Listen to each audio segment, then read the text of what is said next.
Hello, my name's Ian and welcome to Monday Mindfulness. Today we're going to, as usual, go through some practices that can help us be more aware of our state, so the human experience in general. And today I'm feeling that I want to focus on the thought watching and just watching how we perceive and filter things. And there's a technique that we used last night in a shamanic mindfulness class that I ran that is very, very useful for that. So it won't take very long, but it's very, very effective at getting that awareness of what is the actual sensory experience, and just being aware when we drift into projections and stories and exactly what's happening in our environment, regardless of how we label it. And this week especially, I've been very aware of playfulness in my practice. So regardless of what I'm doing, even if I'm having a learning experience in something that I'm doing and it can be challenging, to have an element of childlike play about it, just in savoring this moment, whatever the experience is. So we're going to get straight into this practice this morning, and I'm not going to lead you in with any particular work that we're going to do. I just want you to watch this video as I practice it, and I'm going to practice it for 4 minutes, and then you can use that as an example to pause the video and then go on and practice it yourself. So there's no right and wrong way to do this, as usual. And I'm going to actually stimulate the mind a little bit and look for things to stand out if I do end up having extended periods of silence. So I don't expect this to be a smooth silent just sitting here for 4 minutes. I want some movement. I want some turmoil coming up so that we can showcase that and become aware of what's happening in the experience. It's also really, really powerful to have somebody witnessing this. Thank you for witnessing this with me today. And it's an honor to share this. It really helps us to become more articulate and just conscious of what's happening as we experience it. So what I'm going to do is I'm going to close my eyes, find some degree of centeredness, and then notice if something comes up. If my attention drifts to anywhere, I'm just going to say my attention has drifted to my connection with the seat, like it has just now. And then I'll let go of that, just allow that to pass and be, and just come back to my center. And then if something else takes my attention, then I'll verbalize that, let it be, come back to my center. And I'll just keep going on cycles of that. And it's interesting what comes up. I have no idea what will happen. So I'll just set a timer, which is also a great thing for distracting my mind. I often set my timer and then I have a thought going, oh, did I set the timer? And that can be actually quite distracting, and it's amazing how often I can be tempted to look at the timer just to make sure that it's counting down. So yeah, it's very interesting the way that the mind and our whole experience works.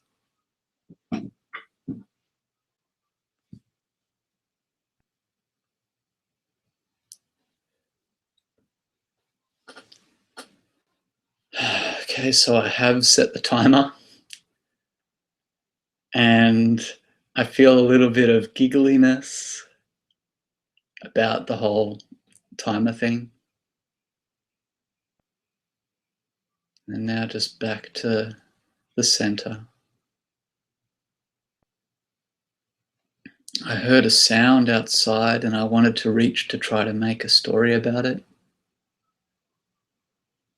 but it didn't build up into anything. So the sound didn't build up into anything, and neither did my story. So I can let go of that. I've noticed a little bit of tension around my pecs and my shoulders.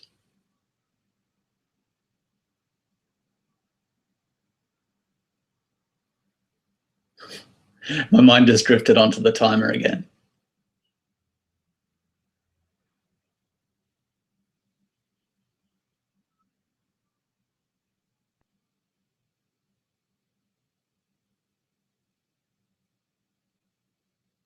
I just had a thought about how we ran this in the class last night and just kind of a synchronicity in feeling, like a deja vu. My mind just wanted to wrap a story around a bird that I heard outside. It wanted to put a figure and a shape and a mouth to the sound.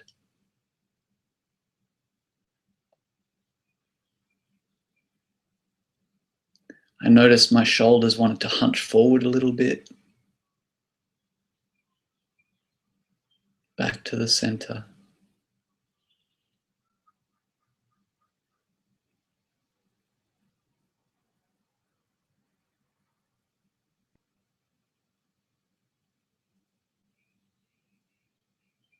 And my mind just made a story about where I should and shouldn't be, about, come on, come back to the center. But yeah, that's also a story. And it feels really warm in my chest to laugh about that.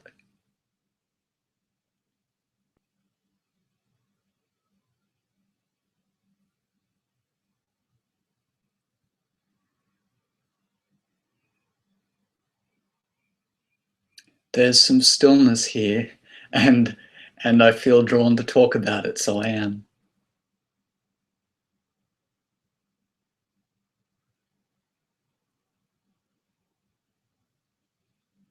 My lips are trembling, and there's also a little bit of a mental story about how my lips trembled in the class last night, so there's some commonality there.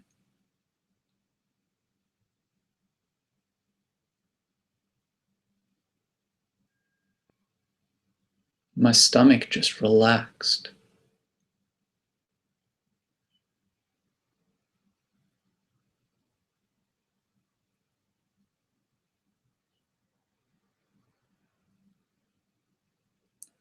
My mind wanted to make story about a sound that I just heard outside, which was like a deep traffic noise. And it was interesting because it tried to put figure and form around the sound, but I'm really not sure what makes it up. And it was kind of a little bit overwhelming in that attempt. And I just let go of that too.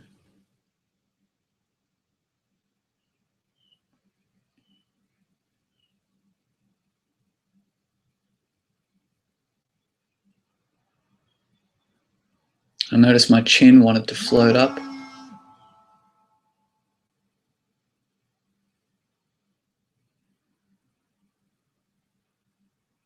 And now I'm a little bit surprised that the timer went off. Usually I at least get one thought about, is the time up yet? And that's a story as well, an association to past meditations. So yeah, that is a very brief experience of thought watching. And it's fundamental to the shamanic and Native American meditation practices. And that's an example of how you can do it. You can just sit down and observe everything that's happening in a few minutes. And it's amazing how dynamic and tumultuous these moments can be. And it's very interesting how the mind gets into the habit of being this dancing monkey, being this constantly moving, constantly entertaining show that's happening, trying to make sense or label or control the things that are happening around us. And it takes a lot of energy to do that. And it's just very interesting to be able to sit in that mindful equanimity, that neutral place, and just observe it and just be aware that, oh wow, you know, this is what's happening. And I know in the past I used to spend most of my life in that state of just running circles like a hamster in a wheel with these thought spirals, and I didn't realize A, how much energy that they were taking, and B, how many of them, if I actually knew that I was in it, that I would just say I'm not really prepared to spend energy on that, or I can just let go of that because I'm just effectively mentally masturbating just to keep that habit, that semblance of control, where it's very interesting and also a little bit revealing and confronting at times when you do let go of that habit of constantly being in that spiral and spending more time in presence in the moment. And I find also that I can be out in a park and feeling the grass, feeling the wind, smelling the smells, and feeling all of the people around me. And I can then see someone running up a hill, for example, and my mind goes into the story about what it's like to run up a hill and the last time that I did it and how much commitment that takes and how it feels in the body. And all of a sudden, I'm spending a lot of energy on this story, on this projection, on this person running up the hill. And I've actually numbed myself to the moment. So I've gone from having this intensely rich experience of now to having this intensely rich experience of a projected story about something else, and often about me. And it might have a plot like a drama film about how challenging it is to run up hills, or how gratifying and how energizing it feels. And there's a whole range of drama that can be going on. And often, I know in my past, I didn't realize that I was in that. So one other practice that you can use to take this thought watching experience into your everyday life is to actually go out and walk in the park or in a mall or somewhere busy, somewhere where you're going to get a lot of stimulus, and just be aware of what you are actually experiencing and what labels and projections and stories your mind is attaching to what you're seeing.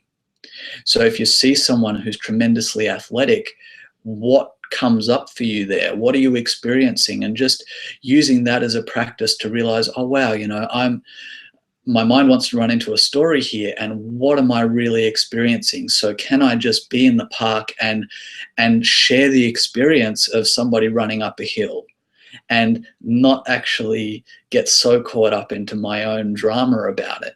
And if I do get caught up in my drama, that's okay. But it's nice to be aware and have a conscious choice in how we're using energy.